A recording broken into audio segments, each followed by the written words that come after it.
दोस्तों आज हम देखेंगे चैप्टर 8 समाकलन के अनुप्रयोग एप्लीकेशन ऑफ इंटीग्रेशन। प्रश्न नंबर 4 है। प्रश्न नंबर आपको 4 दिया है, वक्र का समीकरण दिया है y square is equal to 4x, इसको हमने नाम दे दिया समीकरण ए, तथा रेखा दी है आपको x बराबर 3। तो इससे घिरे हुए क्षेत्र का क्षेत्रफल आपको निकालना है। तो सबसे पहले आप यहाँ ध्यान दीजिएगा दोस्तों, वाई स्क्वायर बराबर 4x, तो वाई स्क्वायर बराबर 4x में ये जो हाइपरबोला बनेगा, जो परवलय बनेगा, वो इस तरह बनेगा। अब ये क्यों इस तरह बनेगा? चार प्रकार से बनता है, ऊपर लेफ्ट राइट में और ऊपर और नीचे, चार प्रकार से बनता है। तो ये आपको 11th क्लास की चैप्टर में जो है मिल जाएगा, ठीक है। तो ये आपका हाइपरबोला बना। अब आपको x बराबर 3 पर मान लीजिए आपकी ये ग्राफ कॉपी है, 1 2 3 4 5, ये 1 2 3 4, इस तरीके से आपको ये खंड मिलेंगे। तो जैसे कि x बराबर 3 पर बोला, तो x एक्सिस ये है और ये y एक्सिस है। तो x एक्सिस पर 3 की वैल्यू मान लो यहाँ होगी, तो इस तरीके से ये 3 यहाँ हो गया। तो ये जो पॉइंट होगा ये हो जाएगा आपका, कितना हो जाएगा ये हो जाएगा आपका, x की वैल्यू 3 है ना, तो ये हो जाएगा 30। क्या हो जाएगी? 30। और ये है मूल बिंदु 0 0, तथा ये हाइपरबोला वाई स्क्वायर बराबर से 4x है। ध्यान दीजिएगा दोस्तों, ये सिर्फ वाई स्क्वायर बराबर 4x के लिए इस तरह बनता है, ठीक। हर क्वेश्चन के लिए ये अलग अलग होगा, ये डिपेंड करता है, ये परवलय का जो सूत्र दिख रहा है ना, ये जो समीकरण दिख रहा है उस पर डिपेंड करता है। अब हमें ये एरिया जो है फाइंड करना है, ये पूरा एरिया, मतलब इस रेखा से और इस परवलय अर्थात से हाइपरबोला से घिरे हुए क्षेत्र का क्षेत्रफल आपको निकालना है। देखिए ये एरिया और ये एरिया बराबर है, ये भले हमसे हाथ से सही नहीं बना है, तो ये एरिया और ये एरिया बराबर है, तो हम सिर्फ ऊपर वाले का एरिया निकालेंगे, इस वाले का, और 2 का मल्टीप्लाई कर देंगे। तो यहाँ ध्यान दीजिएगा, तो हमें ज़रूरत पड़ेगी वाई स्क्वायर बराबर 4x, तो y बराबर हो जाएगा √4x, क्योंकि ये स्क्वायर सामने उठ के आ जाएगा, तो हो जाएगा y बराबर 2√x। 2√x, ये जो 4 है वो 2 का स्क्वायर रूट होता है, तो ये हो गया बाहर। तो एरिया हो जाएगा आपका, जो पूछा है उसमें, घिरे क्षेत्र का क्षेत्रफल, या फिर से इसको नाम देना चाहो तो ये हो जाएगा आपका O, ये हो जाएगा A, और ये हो जाएगा B।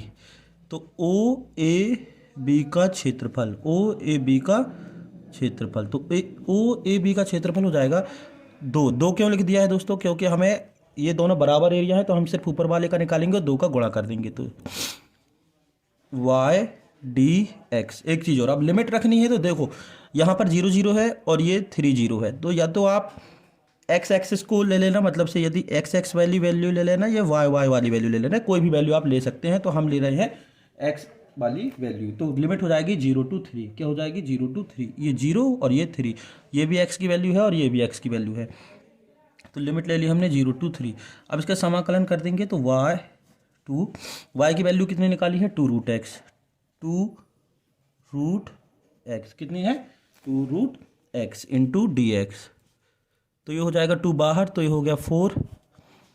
अब ये x को लिख सकते हैं 1/2, क्योंकि रूट की मतलब होता है पावर 1/2। अब समाकलन करेंगे तो ये हो जाएगा आपका 4x की पावर 1/2 प्लस 1 अपॉन 1/2 प्लस 1, और लिमिट हो गई आपकी 0 to 3।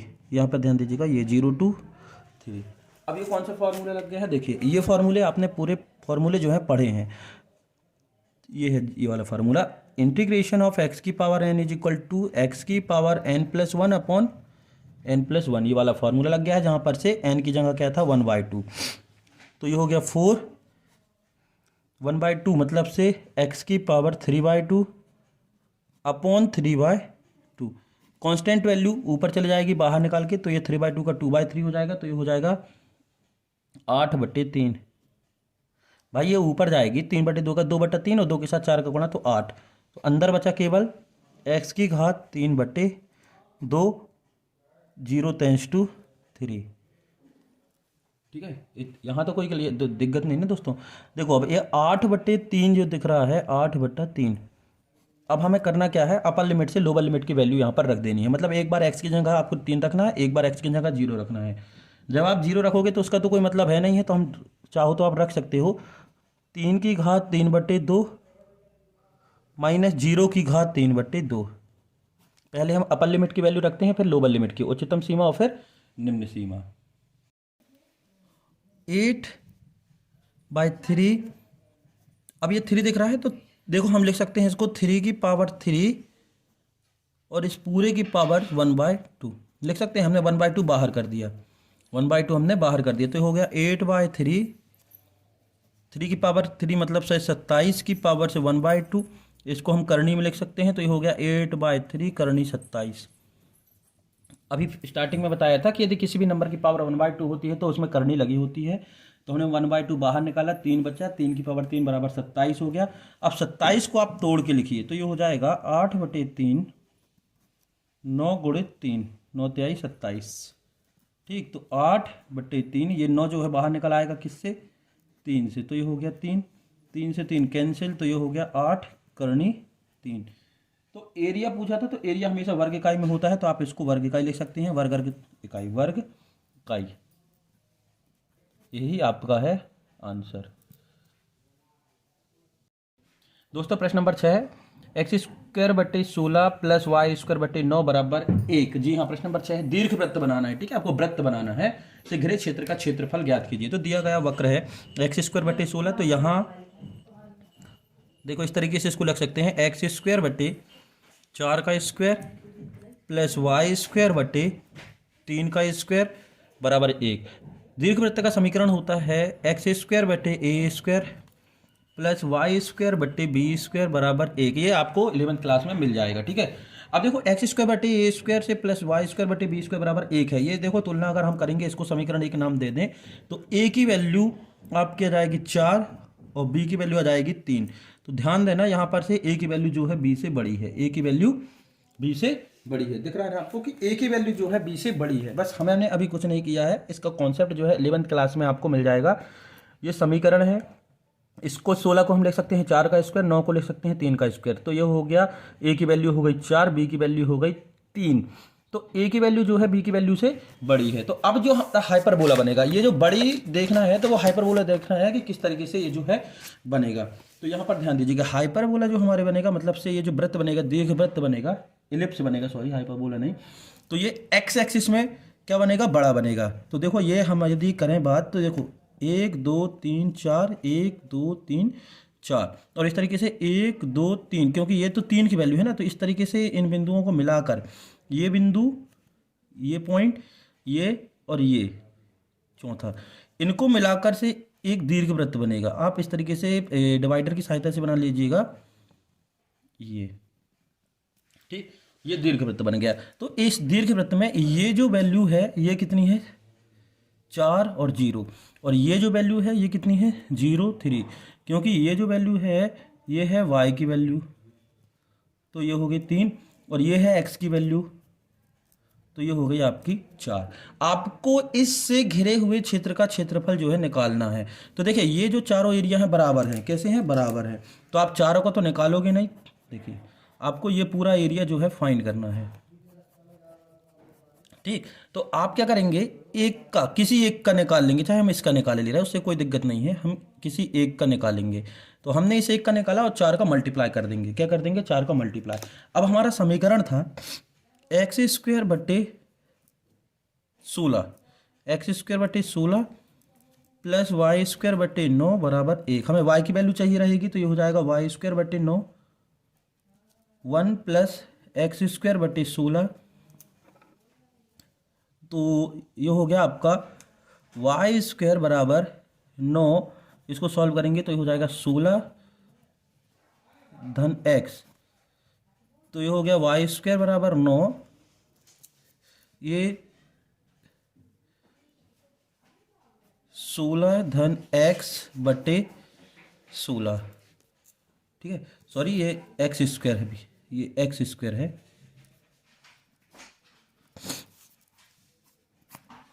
अब y की वैल्यू चाहिए तो y आ जाएगा, तो ये हो जाएगा आपका करनी के अंदर 9, 16 धन x²/16। ठीक, तो y बराबर, ये जो 9 है ये 3 से बाहर निकल गए और ये 16 है ये 4 से बाहर निकल गए, तो अंदर बचा आपका ये हो गया 16 और x², यही बचा ना। अब y बराबर हो जाएगा 3/4, 16 को लिख सकते हैं 4 का स्क्वायर और इसको लिख सकते हैं x का स्क्वायर।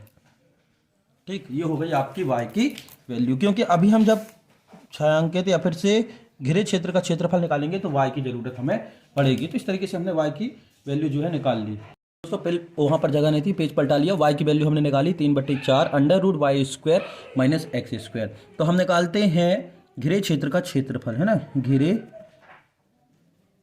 क्षेत्र का क्षेत्रफल। आप चाहें तो नाम दे देना उस क्षेत्रफल को, तो आप नाम देकर इसको लिख सकते हैं। घिरे क्षेत्र का क्षेत्रफल 4 का गुणा कर दिया हमने, क्योंकि 4 एरिया का निकालना है। देखो इस तरीके से हमारा जो बना था, तो हमने इस एरिया का निकाल लिया, 4 का गुणा कर दिया तो चारों का हो जाएगा।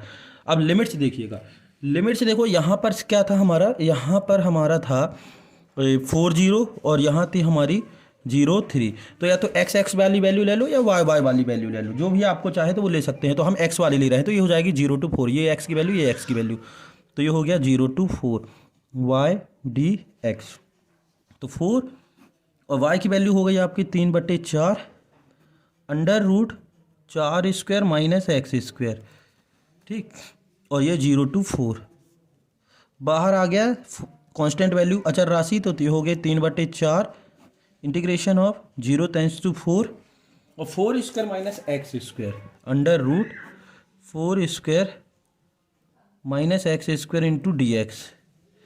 अब ये सूत्र होता है, देखिए सूत्र क्या होता है, हम यहाँ पर सूत्र लिख दे रहे हैं, integration of under root a square minus x square d x. समाकलन वाले चैप्टर में आप इसका सूत्र जो है निश्चित समाकलन में देख लीजिएगा। तो x upon a under root a square minus x square plus a square upon 2 sine inverse x upon a, ये होता है आपका फॉर्मूला। देखिए under root a square minus x square, a की जगह 4 है और x की जगह x ही है, तो ये फॉर्मूला आपको यहाँ पर से पुट कर देना है। और ये तो 4 से 4 कैंसिल हो गया, तो ये बचा आपका 3 इंटीग्रेशन नहीं लगेगा और हम सीधे सूत्र लगा रहे हैं। ठीक, x/a मतलब x/4 under root of x a square मतलब 4 का square minus x square plus a square मतलब 4 का स्क्वायर बटे 2 साइन इनवर्स x/a मतलब x/4, यहाँ पर से देख लीजिएगा। और ये है 0 टेंस टू 4 बराबर 3। अब इसको कैलकुलेट करेंगे तो हो जाएगा x/4, ये हो गया आपका 16 माइनस एक्स स्क्वायर प्लस, देखो ये 4 का 16 हो जाएगा, तो 4 चौके 16, 2 से काटेंगे तो हो जाएगा 8 साइन इनवर्स। यहाँ पर x की वैल्यू हमने 4 रखनी है, कितनी रखनी है, सॉरी x/4, x/a, तो साइन इनवर्स ही आएगा x/4 0 टेंस टू 4। लिमिट रखते हैं, पहले अपर लिमिट फिर निम्न लिमिट यानी कि लोअर लिमिट, तो ये हो जाएगा 3 तो है ही है। अब यहाँ पर रखते हैं, तो x की जगह 4 रखना है पहले, तो 4/4 अंडर रूट 16 माइनस x की जगह 4 रखो तो 16 हो गया 0 प्लस 8 साइन, ये 4 रखेंगे तो 4/4 मतलब साइन इनवर्स 1, ठीक, माइनस 0 रखेंगे तो ये तो पूरा 0 हो गया, और यहाँ 0 रखोगे यहाँ पर तो ये हो जाएगा प्लस का माइनस, क्योंकि माइनस करना है आपको, तो ये प्लस ब्रैकेट खुलेगा तो माइनस हो जाएगा, हम डायरेक्ट ब्रैकेट ओपन कर दिए, तो ये हो गया 8 साइन इनवर्स 0, तो ये हो गया आपका 3 0 प्लस 8 साइन इनवर्स 1 का की वैल्यू होती है साइन में 1 जो वैल्यू होती है वो किसकी होती है, वो होती है π/2 यानी कि साइन 90, तो इसको लिख सकते हैं साइन π/2 लिख सकते हैं ना 1 को, माइनस 0 और साइन 0 0, देखो साइन 0 यहाँ पर से ध्यान दीजिएगा 8 साइन 0 की वैल्यू 1 होती है, कितनी होती है, ट्रिग्नोमेट्री चैप्टर 8 में क्लास 10th का आप देख लीजिएगा कि टेबल जो है साइन इनवर्स 0, तो साइन 0 जो वैल्यू होती है वो आप इस तरीके से लिख सकते हैं, चाहो तो साइन इनवर्स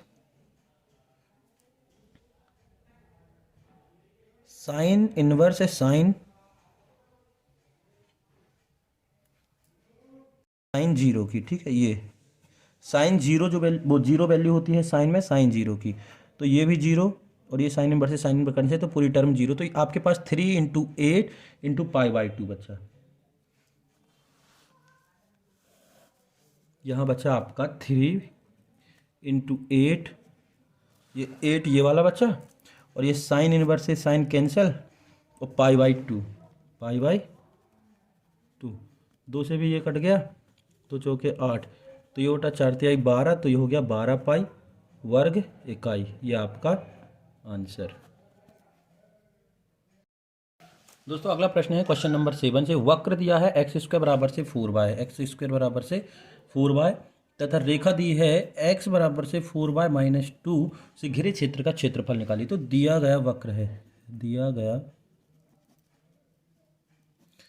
है, या वक्र का समीकरण है x² = 4y, समीकरण नंबर 1, और रेखा का समीकरण दिया है आपको x = 4y - 2।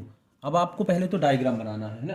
तो ध्यान दीजिए कि दोस्तों अभी हमने जो क्वेश्चन नंबर 4 किया था उसमें y² = 4x दिया था। क्या दिया था? y² = 4x। लेकिन यहाँ क्या दिया है? x² = 4y, x² = 4y। तो x² = 4y का ये जो हाइपरबोला बनेगा वो बनता है ऊपर। कहाँ बनेगा? ऊपर। इस तरीके से ये आ गया आपका, ठीक।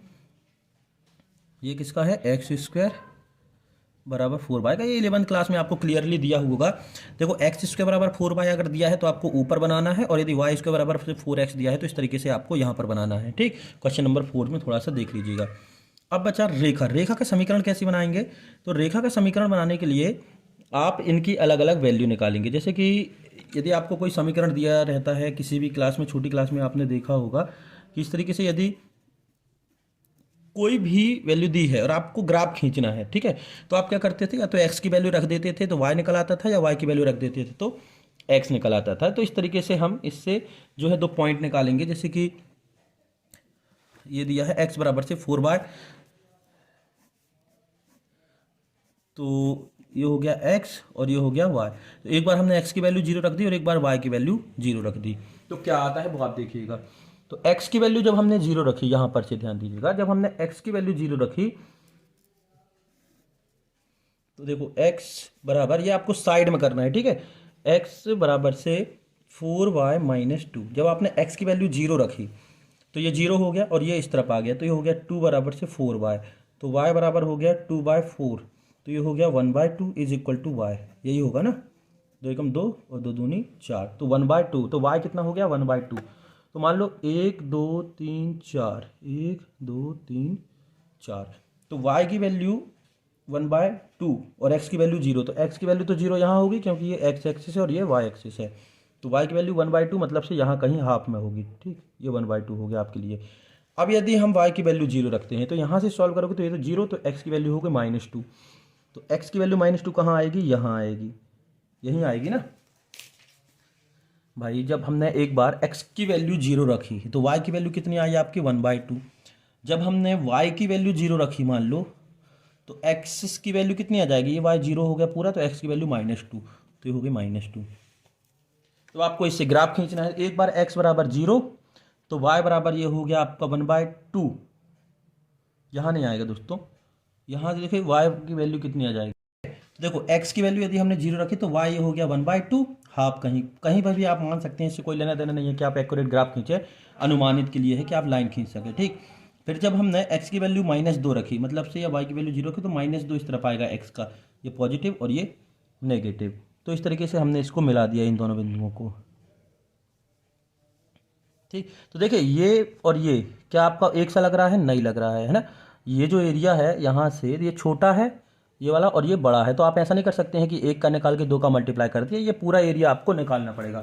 अब बात आती है कि इसका इंटरसेक्ट पॉइंट मतलब प्रतिच्छेद बिंदु क्या होगा और इसका प्रतिच्छेद बिंदु क्या होगा। इसका इंटरसेक्ट पॉइंट अर्थात प्रतिच्छेद बिंदु निकालेंगे दोनों समीकरणों को हल करके। तो करते हैं हम सॉल्व। तो ये हो जाएगा समीकरण 1 व 2 से। देखो समीकरण 1 था x² = 4y और यहाँ है x बराबर से 4y, तो हम 4y की वैल्यू क्या रख सकते हैं? x²। इस 4y की जगह हम यहाँ पर, इस 4y की जगह हम क्या रख सकते हैं? x²। यहाँ पर से थोड़ा सा ध्यान दीजिएगा, ये हम दोनों को यूज़ करके सॉल्व कर रहे हैं, क्योंकि हमें इंटरसेक्ट पॉइंट चाहिए है। कौन कौन से इंटरसेक्ट पॉइंट चाहिए है? यहाँ का और यहाँ का। तो समीकरण 1 और 2 से ये हो जाएगा x बराबर 4y माइनस 2। तो x बराबर एक्स स्क्वायर माइनस 2, यहाँ चाहो तो आप लिख सकते हैं समीकरण 1 से एक्स स्क्वायर माइनस 2, पूरा समीकरण हम इस तरफ कर देंगे तो ये हो जाएगा x square minus x minus 2 बराबर 0। ये वाला एक्स उठा के इस तरफ लाया तो यहाँ 0 बचा, तो हमने इस तरीके से लिख दिया। अब इसको सॉल्व करेंगे तो हो जाएगा एक्स स्क्वायर। ऐसे इसको फैक्टराइज करेंगे, है ना, 10th क्लास में गुणनखंड जो चैप्टर है इसको फैक्टराइज करेंगे, इसको तोड़ना है। तो कैसे टूटेगा ये? तो ये जब हम तोड़ेंगे तो हो जाएगा माइनस का 2x और प्लस का x माइनस का 2 इज इक्वल टू 0। इन दोनों से x कॉमन, तो यहाँ बचा x माइनस 2। इन दोनों से प्लस का 1 कॉमन, तो यहाँ बचा x minus 2 is equal to 0।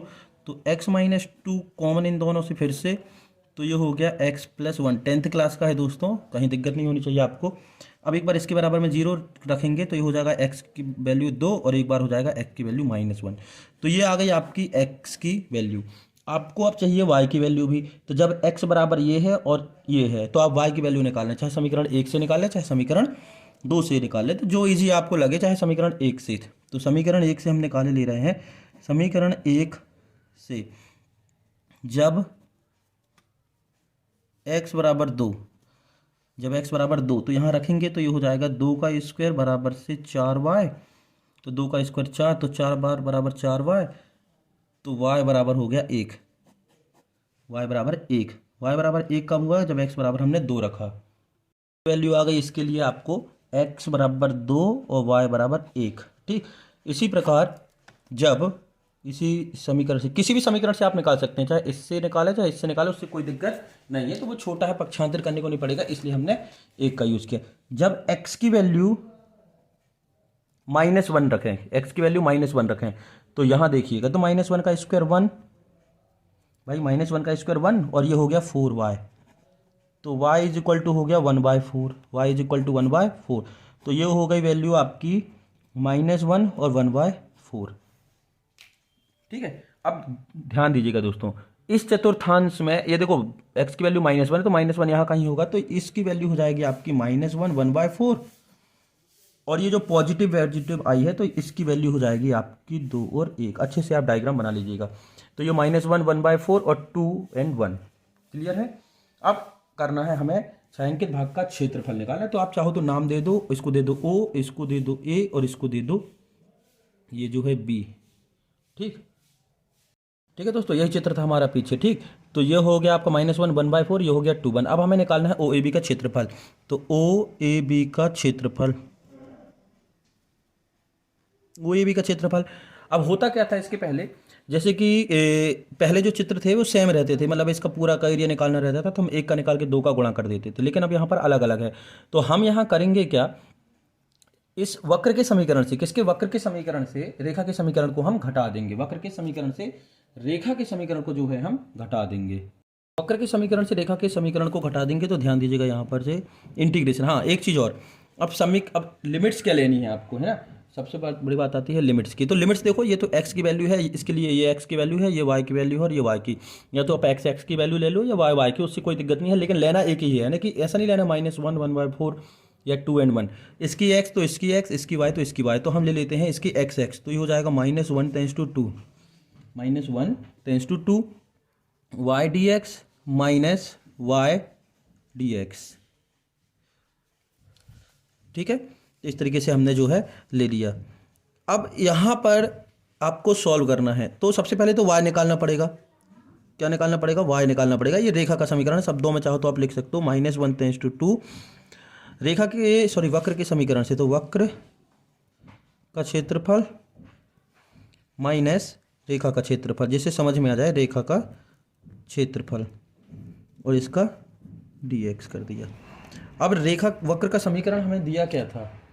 वक्र का समीकरण आपको दिया था x², ये आप साइड में निकाल के y की वैल्यू निकाल लेना, यहाँ पर नहीं करना। ठीक, तो x² दिया था, x² बराबर से 4y। तो y की वैल्यू निकालनी है तो y बराबर हो जाएगा x² बटे 4। ये आ गई पहली। अब फिर उसके बाद रेखा का समीकरण दिया था x बराबर से 4y - 2। तो हमें क्या चाहिए, y चाहिए, तो हो जाएगा x+2/4 is equal to Y, यही होगा ना। तो ये हो गया आपका रेखा का समीकरण। देखिए ये y इस तरफ गए तो प्लस हो गया और ये अपॉन में आ गया। तो अब हम करेंगे -1 → 2, कितना आया y, x² / 4 minus x+2/4 into dx। ठीक, तो इसको सॉल्व करते हैं तो ये हो जाएगा -1 → 2, एलसीएम आया 4, ये हो गया x² minus x minus 2 into dx, यही आएगा ना। देखो x² / 4 माइनस x+2/4 एलसीएम लिया तो ये हो गया आपका LCM 4, x² minus x minus 2। अब 4 जो है बाहर निकल गया तो ये हो गया 1/4 -1 → 2, यहाँ बचा x² minus x minus 2 into dx। तो ये हो गया 1/4, अलग अलग कर लें या फिर इसका यहीं पर से अलग अलग ना करके इसका आप यहाँ पर समाकलन इंटीग्रेशन कर दे तो x² का हो जाएगा x³ माइनस x का हो जाएगा x² माइनस 2 हो जाएगा, ये हो जाएगा 2x माइनस, इस तरीके से इसको लगा दिया -1 → 2। देखो x² का और x का और 2 का हमने यहीं सेपरेट एक साथ कर लिया तो x³ x²। हाँ एक चीज़ और, इसके अपॉन में 3, इसके अपॉन में 2 और यहाँ कुछ नहीं, क्योंकि कौन सा फॉर्मूला लगा है, integration of x⁴n is equal to x⁴n+1/n+1, ये वाला हमने फॉर्मूला जो है इसमें लगा दिया समाकलन का।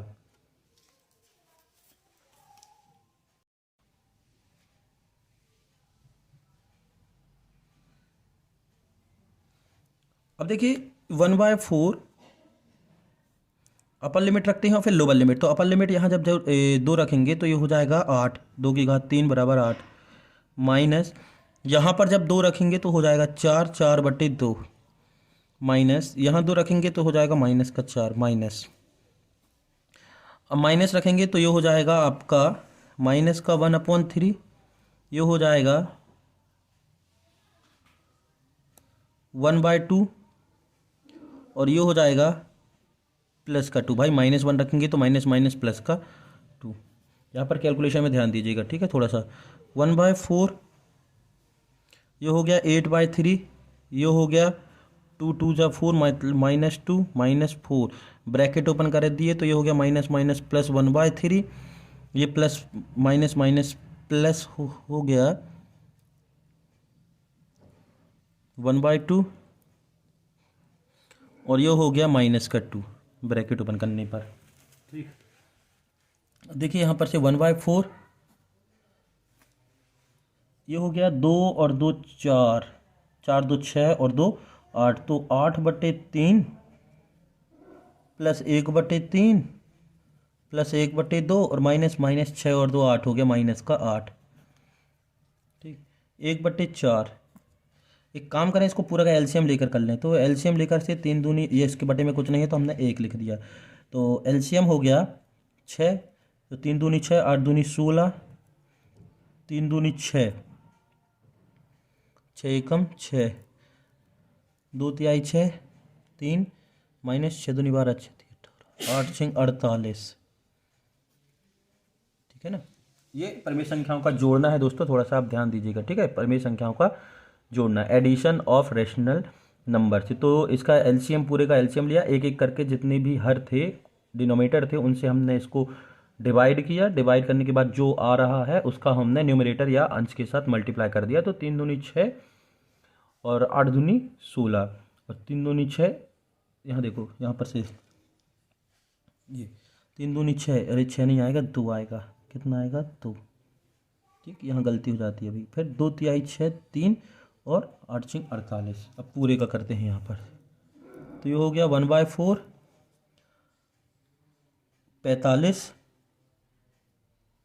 भाई ये जो 3 गया तो ये 45 हो गया, 45, और ये चाहो तो आप पूरा कर लो, 48 लिख लो, 48। तो 16 और 2, 16 2 18 3 21, तो माइनस एक का 21/6, तो 1/4, 8 में से 1 का बचा 7, 4 में से 2 का बचा 2, और ये 6 कटेगा भी, 3 नाम 27 और 3 दूनी 6, तो 9/8 कितना आ गया, 9/8 वर्ग इकाई। यही है आपका आंसर। ये वर्ग इकाई जरूर लिख लीजिएगा।